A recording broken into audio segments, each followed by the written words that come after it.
My name is host Eric. I'm the host of Talking with Famous People, and I'm here with some very welcome guests on GoToMeeting, including Megabro, Tippy, INFP listener, Hami, and blah.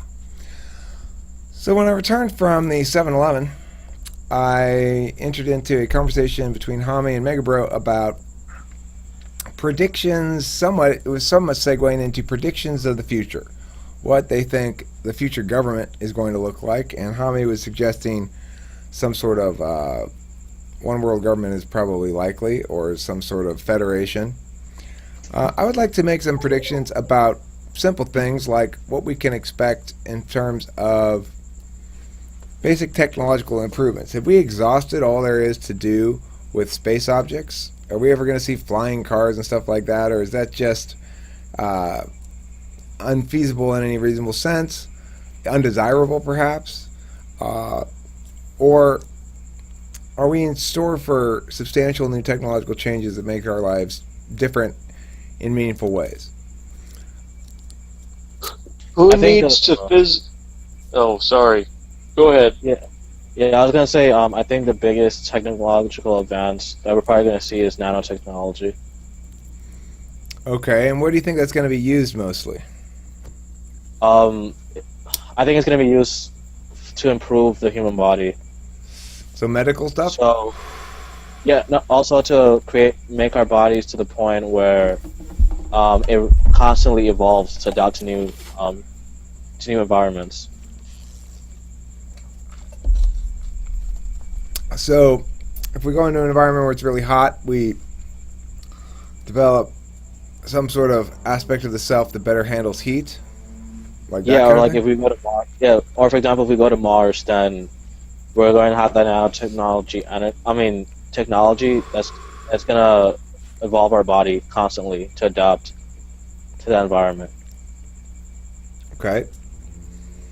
I posited one technological advance that I've posited in the past, and we'll repeat here, is that Facebook will be able to continue to preserve a dead loved one's profile and post in their voice, and post and respond to messages and stuff in their voice after they've passed on, provided they've given Facebook sufficient information by posting a lot when they were alive. That's weird. I don't know if you'd want to have that or not. Would you want to have that? Like, oh, mom Wait, passed away, but I can... Go ahead. Did you say Facebook would post on their behalf? Right. That Facebook, if you give them enough information about you while you're alive, they should be able to take all that information and construct an algorithm to replicate you, so that when your dead loved ones feel sad, they can message you, and it'll message you back in their voice. So a personality profile. Okay. Or like a Facebook posting habits and messaging habits profile. So it's like it knows how I respond to my daughter when she messages me about this sort of thing or that sort of thing. And ideally, the Facebook algorithm would be able to both replicate my writing voice perfectly and have me evolve over time to become aware of new things and to react to them in a similar way as I would have reacted to things in the past when I was alive. You know, I don't know if you'd want that or not. Would that be more or less spooky? Is the question. You know, would it make you more sad or make you happier? I think like that whole thing is unnecessary because with nanotechnology we can just extend our lives. But I would posit that Facebook will be able to do that before nanotechnology will keep us immortal. Yeah, I guess. But like at the same time, I don't think I would want that though. I don't know. Anybody thinks That's kind of weird. Anybody think they want that? They want their dead loved one to live on Facebook, posting new posts, evolving as an identity. Facebook? Yeah. Yeah, I mean, it would feel weird because they're already dead, and like I already know that. Well, I know you know Facebook that. Go ahead, Megabro. Facebook will probably have personality profiles for living people before it has it for dead people. Okay. They'll probably like incorporate it into like automatically responding to shit even before you're dead. Another question too is Facebook even going to survive that long? because social media websites usually don't last a very long time. Okay, fair enough point. Other thoughts on predictions of technological advancements for the future we're talking about. I see we have a new arrival, Chad, and welcome. Any thoughts from anybody, including new arrival Chad or any others who haven't spoken about possible predictions for the future, things they expect we'll see? Will we see flying cars? Mega Bro, I think you were about to answer that question before you got cut off. I don't know anything about flying cars. I was kind of talking to Hammy about his moral framework. Right. Anybody think we're gonna have flying cars? Nobody seems to care about flying cars anymore. What happened to flying cars? I think it depends.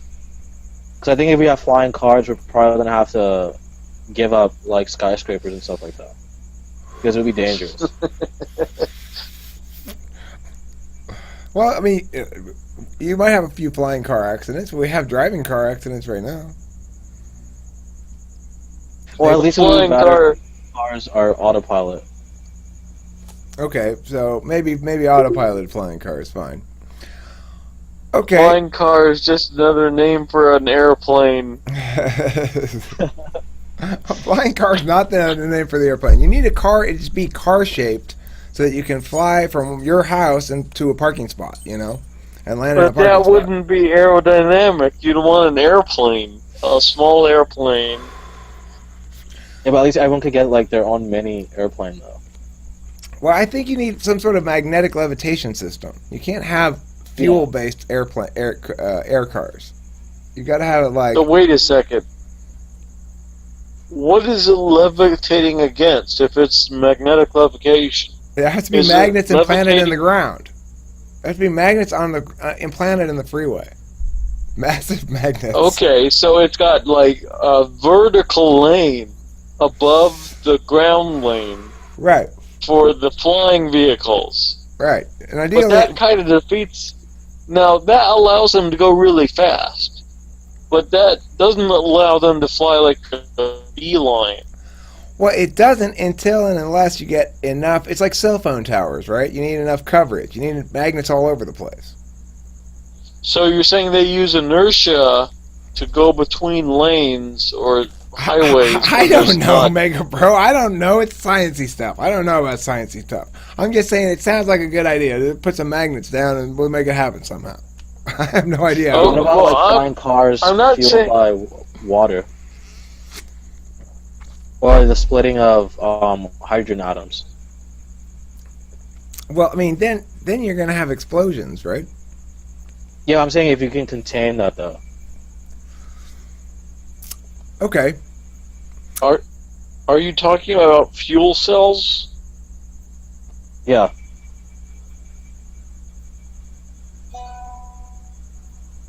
Okay, well, I mean, I would like to see hydrogen fuel cell technology evolve, for sure. I'd like to see cold fission, somehow, them to pull off cold fission. That'd be nice. My big thing that I would love to see happen, and it's such an easy thing, and it doesn't require any big technological changes, I'd love to see the city of Los Angeles pump seawater at everybody's house, cap it, and then let the free market provide desalinators. That's something I believe is a feasible explanation and a feasible solution to a water shortage, and I don't know why we don't do it, except it will require a fair amount of infrastructure, I guess, putting in pipes and stuff. I mean, you have to put another line of pipes next to every pipe. That's interesting because you could shower with seawater as long as you don't drink it. Well, there's that, but I'm saying the free market, if you have those seawater lines capped at everybody's house, the free market will start very soon providing affordable individual-sized desalinators so that you have unlimited fresh water. You don't have to pay the water company. Maybe you have to pay the seawater pumping company a little bit, but you don't have to worry about taking fresh water from the mountains and the streams and stuff, Right. I mean, the problem with desalination is the amount of energy required. But I heard about some sort of like electro pulse wavefront thing, I don't know, MIT was working on, where you run salt water through some sort of electric charge and it like separates the salty water from the fresh water? Hmm. Well, I don't know. Yeah, I mean, I don't doubt that desalination poses a lot of challenges on multiple ends. But remember, especially someplace like Los Angeles, where you've got endless days of incredibly bright sunshine, a lot of these things could be solar powered, especially if it were sort of a package deal where you put solar up on the roof and you put the desalinator in there for the solar just to run the desalinator. I mean, there's lots of possible sort of workarounds imaginable, and it would seem to solve the drought. You know?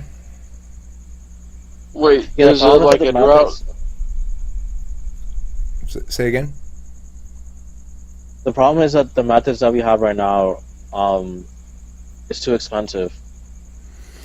Well, I mean, that's what I'm saying. Imagine, though, if there were a whole metropolis full of people, Los Angeles, that had seawater pipes in their house and the potential for free market to make incredible amounts of money selling individual sized desalinated to people or desalination solutions. I mean, look, there's a lot of desalination solutions that don't even require any electricity, that just involve the sun.